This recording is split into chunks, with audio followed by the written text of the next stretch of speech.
In that order, kaganina nga akong mention, we will have the Agsaman Warriors.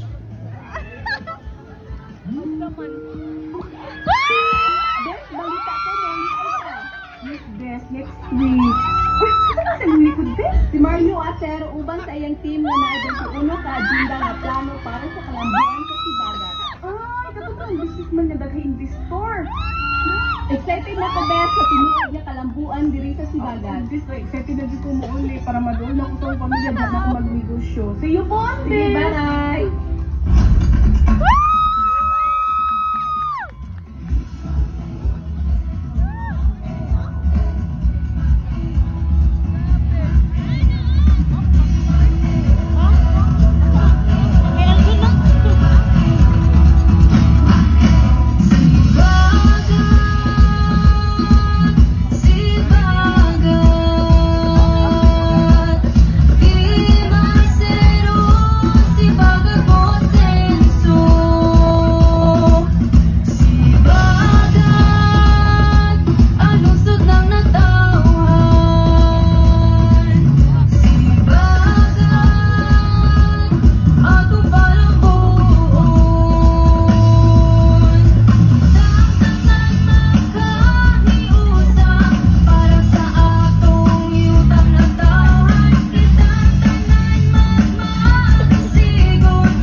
From Agsaman Warrior Movers of Del Rosario.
The Agsaman Warriors, ladies and gentlemen, make some noise.